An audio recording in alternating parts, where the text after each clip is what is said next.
नमस्कार। दिवाली के पावन पर्व की समाप्ति नई आशाएं और नई खुशियों के साथ हुई होगी। आज आप सभी से कुछ विशेष निवेदन करना चाहता हूं। इस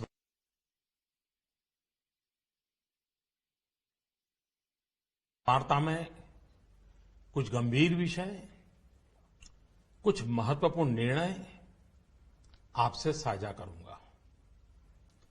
आपको ध्यान होगा कि जब आपने 2014 मई में हमें जिम्मेदारी सौंपी थी, तब विश्व की अर्थव्यवस्था में ब्रिक्स के संबंध में यह आम चर्चा थी कि ब्रिक्स में जो आई अक्षर है, जो कि आई अक्षर इंडिया से जुड़ा हुआ है, लोग कहते थे कि ब्रिक्स में जो आई है वो लुढ़क रहा है। लगातार 2 साल के देशव्यापी अकाल के बावजूद भी पिछले 2.5 वर्षों में आप सब 125 करोड़ देशवासियों के सहयोग से आज भारत ने ग्लोबल इकोनॉमी में एक ब्राइट स्पॉट अर्थात चमकता सितारा के रूप में अपनी उपस्थिति दर्ज कराई है। ऐसा नहीं है कि यह दावा हम कर रहे हैं, लेकिन यह आवाज इंटरनेशनल मॉनिटरी फंड IMF और वर्ल्ड बैंक से गूंज रही है। बहनों भाइयों, विकास की इस दौड़ में हमारा मूल मंत्र रहा है सबका साथ, सबका विकास। यह सरकार गरीबों को समर्पित है और समर्पित रहेगी। गरीबी के खिलाफ हमारी लड़ाई का मुख्य शस्त्र गरीबों का देश की अर्थव्यवस्था एवं संपन्नता में सक्रिय भागीदारी यानी गरीबों का सशक्तिकरण, गरीबों का एम्पावरमेंट।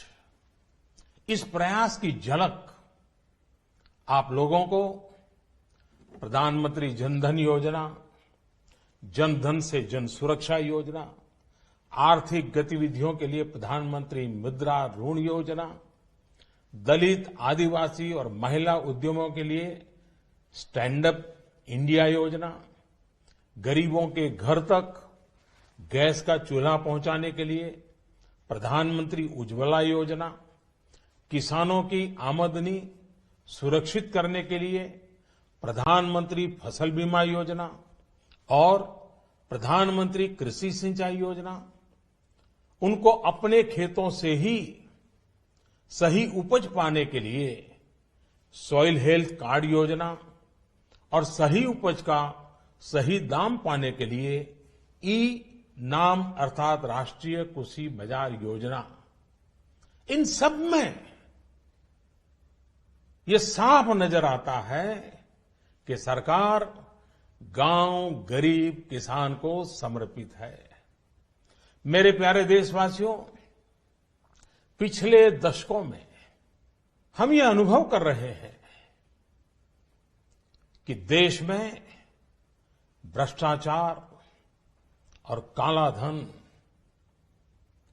इन बीमारियों ने अपनी जड़ें जमा ली है और देश से गरीबी हटाने में ये भ्रष्टाचार, ये काला धन, ये गोरखधंधे सबसे बड़ी बाधा है।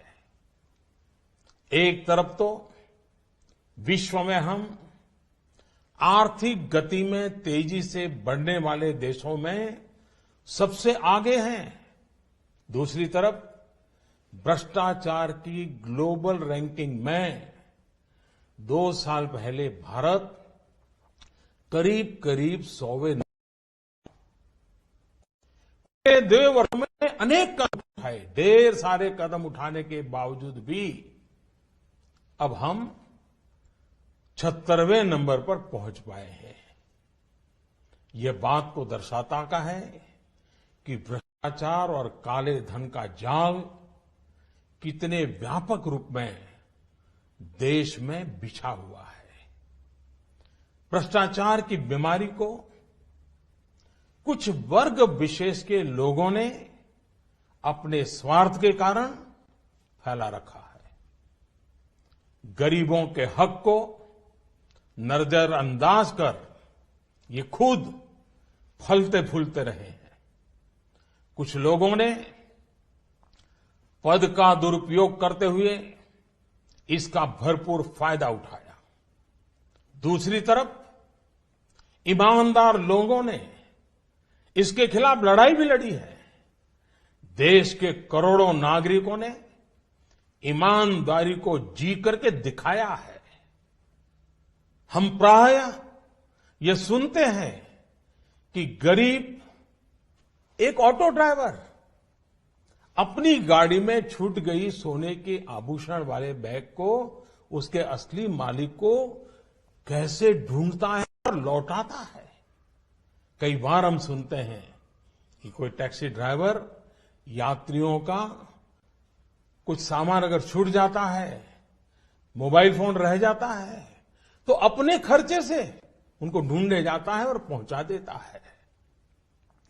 अरे सब्जी बेचने वाला भी, सामान्य दुकानदार भी अगर ग्राहक से गलती से ज्यादा पैसे ले लिए तो उसको भी बुला करके लौटा देता है। मेरे प्यारे देशवासियों, इस बात का ये सबूत है कि हिंदुस्तान का सामान्य से सामान्य नागरिक ईमानदार है। लेकिन मेरे प्यारे देशवासियों, हर देश के विकास के इतिहास में ऐसे क्षण आए हैं जब एक शक्तिशाली और निर्णायक कदम की आवश्यकता महसूस की गई।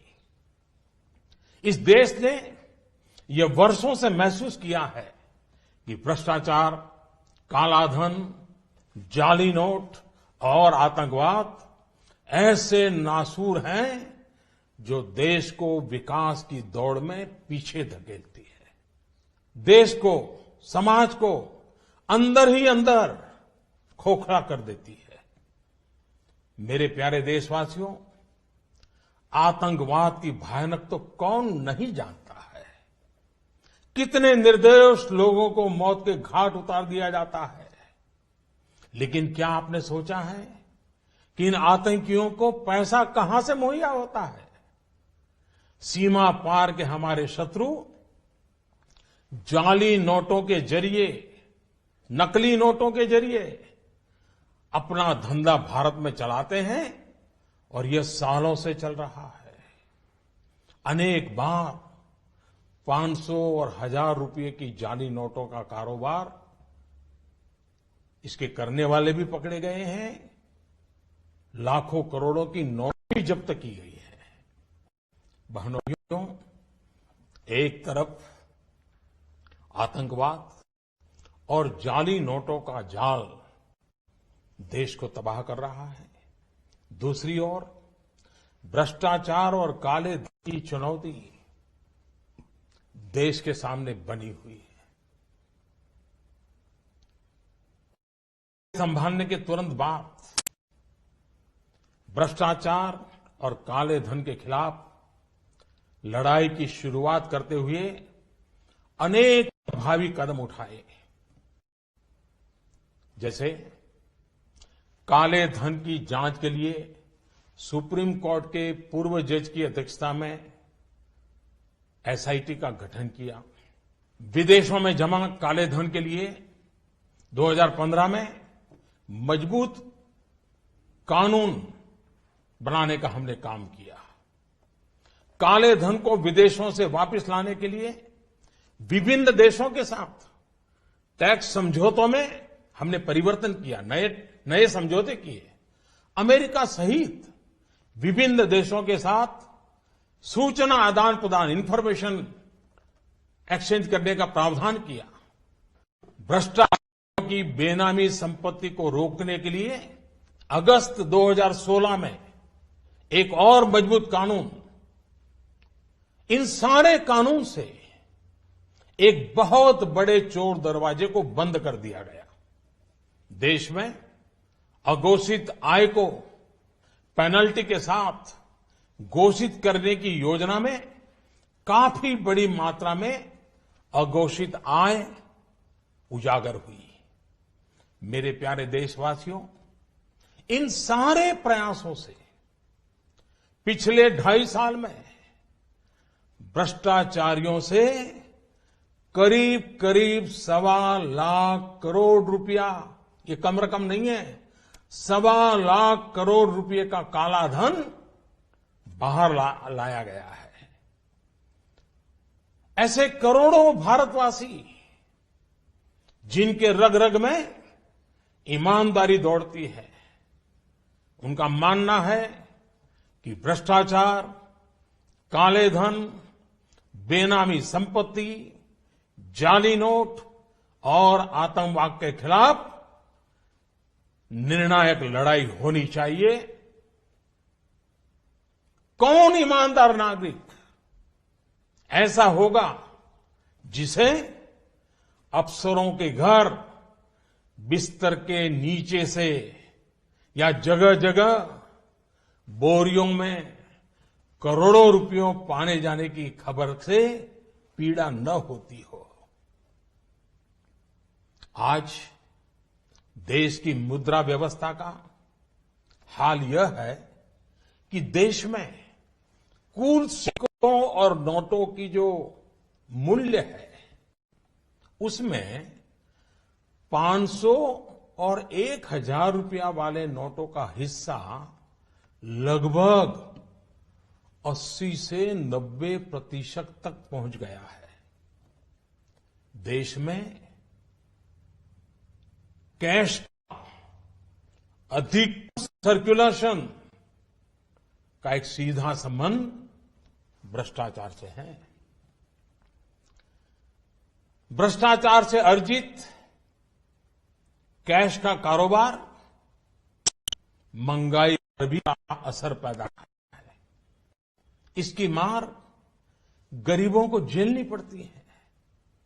इसका सीधा प्रभाव गरीब और मध्यम वर्ग की खरीदने की शक्ति पर पड़ता है। आपका भी स्वयं का अनुभव होगा। जब मकान खरीदने जाते होंगे, जमीन खरीदने जाते होंगे, तो आपसे जब सौदा होता होगा तब कहते होंगे कि कुछ धन चेक में लेंगे और ज्यादातर कैश में मांगी जाती होगी। ईमानदार व्यक्ति के लिए कुछ भी खरीदना, एक मध्यम वर्ग के व्यक्ति को घर भी खरीदना हो तो उसके पास काले धन नहीं है तो मुसीबत हो जाती है। कैश के इस धंधे के कारण मकान, जमीन, उच्च शिक्षा, चिकित्सा, ऐसे अनेक सेवाओं को, उन वस्तुओं को इन कारणों से उनकी मूल्य में कृत्रिम वृद्धि भी होती है, आर्टिफिशियल इंक्रीज होता है। भ्रष्टाचार से जमा किया गया धन हो या काला धन हो, ये दोनों बेनामी हवाला कारोबार को भी बल देते हैं। और हम जानते हैं हवाला का उपयोग आतंकियों ने हथियार की खरीद फरोख्त में भी किया है। चुनावों में काले धन के प्रभाव की चर्चा ये कोई नई बात नहीं है, वर्षों से हो रही है। बहनों और भाइयों, देश को भ्रष्टाचार और काले धन रूपी दिमक से मुक्त कराने के लिए एक और सख्त कदम उठाना जरूरी हो गया है। आज मध्यरात्रि यानी 8 नवंबर 2016 की रात्रि को 12 बजे से वर्तमान में जारी 500 रुपए और 1,000 रुपए के करेंसी नोट लीगल टेंडर नहीं रहेंगे, यानी ये मुद्राएं कानूनन अमान्य होगी। 500 और 1,000 रुपए के पुरानी नोटों के जरिए लेन देन की व्यवस्था आज मध्यरात्रि से उपलब्ध नहीं होगी। भ्रष्टाचार, काले धन और जाली नोट के कारोबार में लिप्त देश विरोधी और समाज विरोधी तत्वों के पास मौजूद 500 रुपये, 1,000 रुपये के पुराने नोट अब केवल कागज के एक टुकड़े के समान रह जाएंगे। ऐसे नागरिक जो संपत्ति मेहनत और ईमानदारी से कमा रहे हैं, उनके हितों की और उनके हक की पूरी रक्षा की जाएगी। ध्यान रहे कि 100 रुपये, 50 रुपये, 20 रुपये, 10 रुपये, 5 रुपये, 2 रुपये और 1 रुपया का नोट और सभी सिक्के नियमित है और लेन देन के लिए उपयोग हो सकते हैं, उस पर कोई रोक नहीं है। हमारे यह कदम देश में भ्रष्टाचार, काला धन एवं जाली नोट के खिलाफ हम जो लड़ाई लड़ रहे हैं, सामान्य नागरिक जो लड़ाई लड़ रहा है, उसको इससे ताकत मिलने वाली है। इन दिनों में देशवासियों को कम से कम तकलीफ का सामना करना पड़े, इसके लिए हमने कुछ व्यवस्था की है। 500 और 1,000 रुपये के पुराने नोट 10 नवंबर से लेकर 30 दिसंबर 2016 तक आप अपने बैंक या डाकघर, पोस्ट ऑफिस के खाते में बिना किसी सीमा के जमा करवा सकते हैं। आपके पास लगभग 50 दिनों का समय है। अतः नोट जमा करने के लिए आपको अफरा तफरी करने की कोई आवश्यकता नहीं है। आपकी धनराशि आप ही की रहेगी, आपको कोई चिंता करने की जरूरत नहीं है। 500 रुपये या 1,000 रुपये के पुराने नोटों को खाते में डालकर आप अपनी जरूरत के अनुसार फिर से निकाल सकते हैं। केवल शुरू के दिनों में खाते में से धनराशि निकालने पर प्रतिदिन 10,000 रुपया और प्रति सप्ताह 20,000 रुपये की सीमा तय की गई है। ऐसा नए नोटों की उपलब्धता को ध्यान में रखते हुए किया गया है। इस सीमा में आने वाले दिनों में वृद्धि कर दी जाएगी। खाते में जमा करने की सुविधा के साथ साथ एक दूसरी सुविधा भी दी जा रही है। तत्काल आवश्यकता के लिए 500 और 1,000 रुपये के पुराने नोटों को नए एवं मान्य नोट के साथ 10 नवंबर से 30 दिसंबर तक आप किसी भी बैंक या प्रमुख और उप डाकघर, हेड पोस्ट ऑफिस और सब पोस्ट ऑफिस के काउंटर से अपना पहचान पत्र जैसे कि आधार कार्ड, मतदाता कार्ड यानी कि voter card, ration card, passport, pan card इत्यादि सबूत के रूप में पेश करके आप नोट बदल सकते हैं। प्रारंभ में 10 नवंबर से 24 नवंबर तक 4,000 रुपया तक के पुराने 500 एवं 1000 रुपये के नोट बदले जा सकते हैं। 15 दिनों के बाद यानी 25 नवंबर से 4000 रुपये की सीमा में वृद्धि कर दी जाएगी।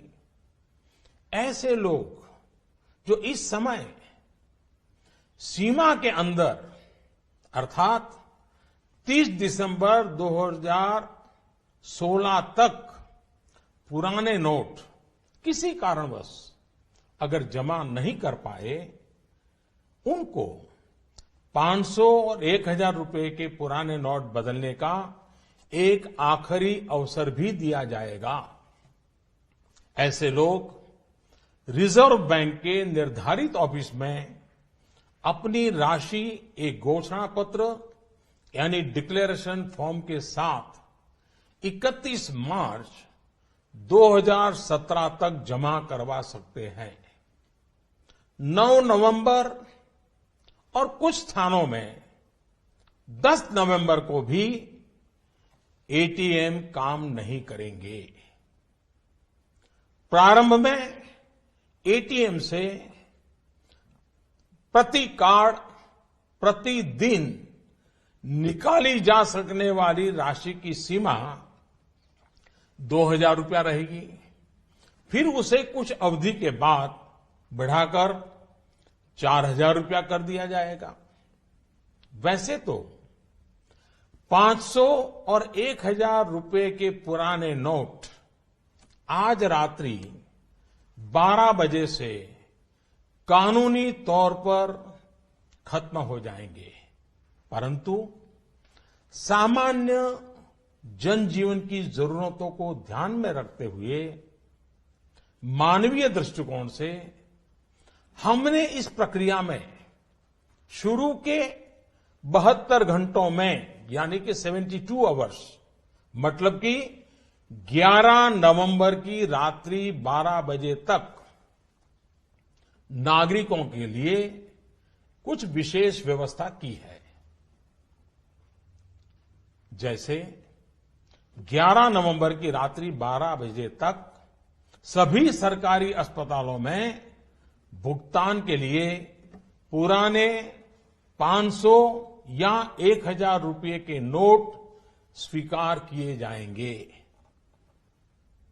इससे वैसे परिवार जिनमें कोई बीमार है उन्हें उपचार में कोई बाधा न आए। ऐसे सरकारी अस्पतालों में यदि दवाई की दुकान की व्यवस्था है तो डॉक्टर के दिए गए पर्चे पर 500 और 1000 के पुराने नोटों से दवा खरीदने की सुविधा भी 72 घंटे तक उपलब्ध रहेगी। ऐसे ही 11 नवंबर की रात्रि 12 बजे तक रेलवे के टिकट बुकिंग काउंटर, सरकारी बसों के टिकट बुकिंग काउंटर और हवाई अड्डों पर एयरलाइंस के जो टिकट बुकिंग काउंटर पर केवल टिकट खरीदने के लिए पुराने नोट अर्थात 500 और 1000 रुपये के नोट स्वीकार करने की छूट होगी। ऐसा हमने उन परिवारों की जरूरतों को देखते हुए किया है जो इस समय यात्रा कर रहे होंगे। केंद्र अथवा राज्य सरकार द्वारा प्रमाणित कोऑपरेटिव की दिनचर्या की वस्तुओं की दुकान जैसे केंद्रीय भंडार, सफल और दुग्ध विक्रय केंद्र, मिल्क पाउडर, ऐसे स्थानों पर भी 11 नवंबर की रात 12 बजे तक पुराने 500 और 1000 रुपये के नोट स्वीकार करने की छूट होगी। इस दौरान इन संस्थानों को प्रतिदिन अपने स्टॉक और बिक्री की सूचना रजिस्टर में रखनी होगी। सार्वजनिक क्षेत्र पब्लिक सेक्टर के पेट्रोल एवं CNG gas station, retail outlet, जहां पर पेट्रोल, डीजल और सीएनजी गैस की बिक्री के लिए भी 11 नवंबर की रात 12 बजे तक पुराने 500 और 1000 रुपए के नोट स्वीकार करने की छूट होगी। इस दौरान प्रतिदिन अपने स्टॉक और बिक्री की सूचना रजिस्टर में रखनी होगी। शवदाह गृह, श्मशान गृह, क्रेमेटोरियम ऐसी जगहों पर भी 11 नवंबर की रात 12 बजे तक पुराने 500 और 1000 रुपए के नोट स्वीकार करने की छूट होगी।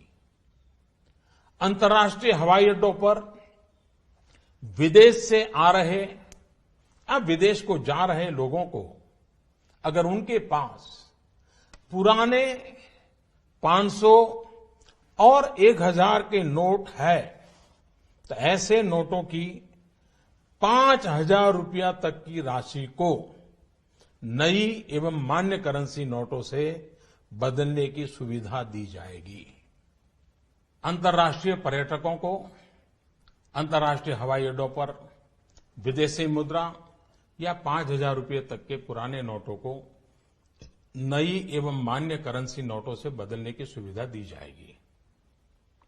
इन सारी सुविधाओं के अलावा मैं ये स्पष्ट करना चाहूंगा कि इस पूरी प्रक्रिया में नॉन कैश लेन देन में यानी चेक से पेमेंट हो, डिमांड ड्राफ्ट से पेमेंट हो, डेबिट या क्रेडिट कार्ड से पेमेंट हो अथवा इलेक्ट्रॉनिक फंड ट्रांसफर में कोई रुकावट नहीं आएगी। ये कारोबार पहले चलता था वैसा ही चालू रहेगा। इन सारे इंतजाम के बावजूद हमारे ईमानदार देशवासियों को अगर तकलीफ का सामना करना पड़ा तो अनुभव यह बताता है कि इस देश का सामान्य नागरिक देश की भलाई के लिए त्याग करने और कठिनाई सहने के लिए कभी भी पीछे नहीं रहता है। जब मैं सुनता हूं कि कोई गरीब विधवा एलपीजी सब्सिडी छोड़ने में आगे आती है, यह त्याग एक रिटायर्ड स्कूल टीचर में भी पाया जाता है जब वो पेंशन से स्वच्छ भारत कोष में अपना योगदान देने को आगे आता है।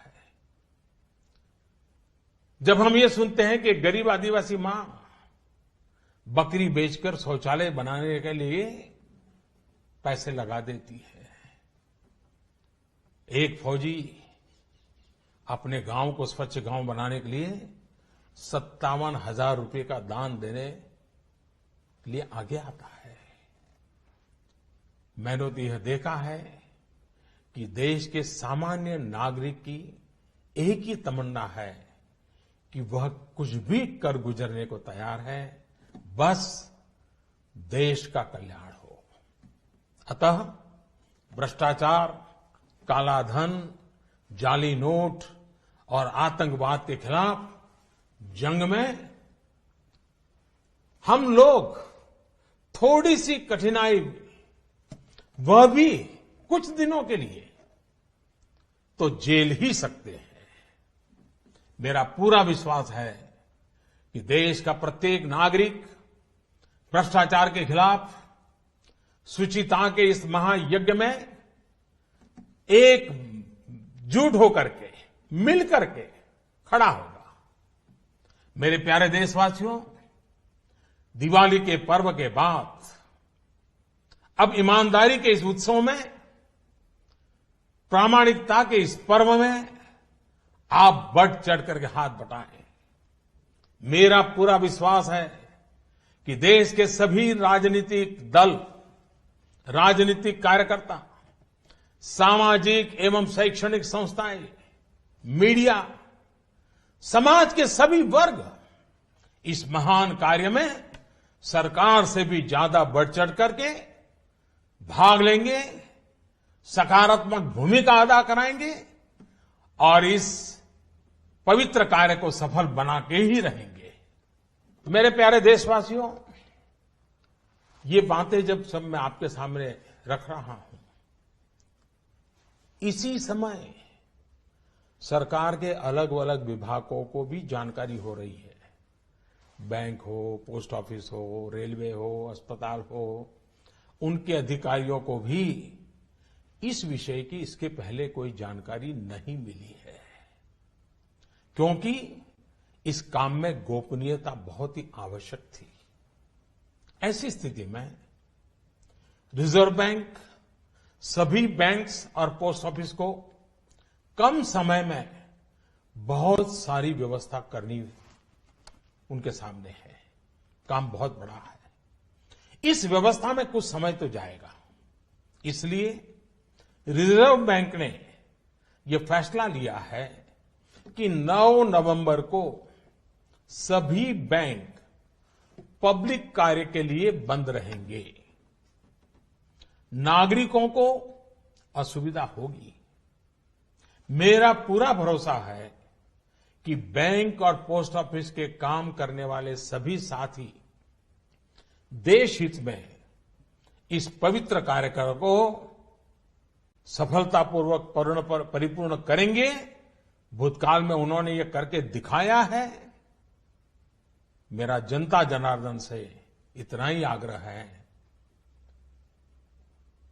कि सभी नागरिक धैर्य रखते हुए सभी बैंक्स और पोस्ट ऑफिस के अधिकारियों को सहयोग करें। यही मेरी उनसे आग्रहपूर्वक विनती है। बहनों और भाइयों, समय समय पर मुद्रा व्यवस्था को ध्यान में रखकर रिजर्व बैंक केंद्र सरकार की सहमति से नए अधिक मूल्य के नोटों को सर्कुलेशन में लाता रहा है।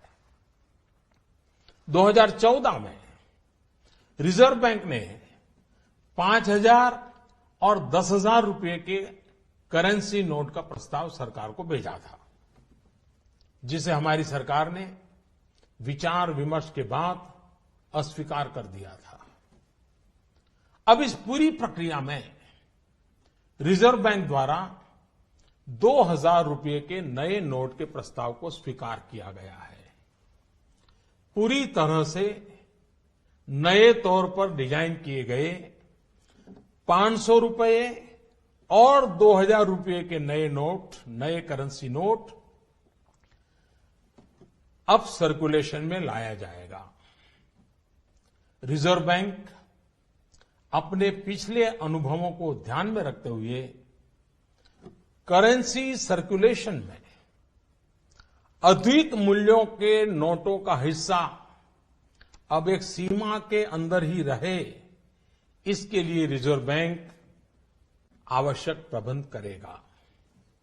अंत में मेरे प्यारे देशवासियों, मैं यह दोहराना चाहता हूं कि किसी देश के इतिहास में ऐसे क्षण आते हैं जब हर व्यक्ति यह महसूस करता है कि उसे भी उस क्षण का हिस्सा बनना है, उसे भी राष्ट्रहित में, राष्ट्र निर्माण में अपना योगदान देना है।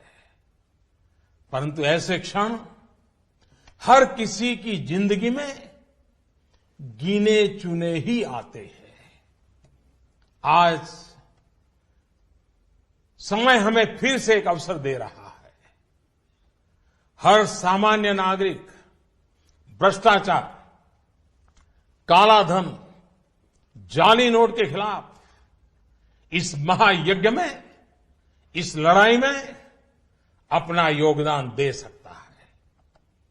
बहनों और भाइयों, आपसे इस प्रक्रिया में जितना सहयोग मिलेगा, शुद्धिकरण उतना ही सफल होगा।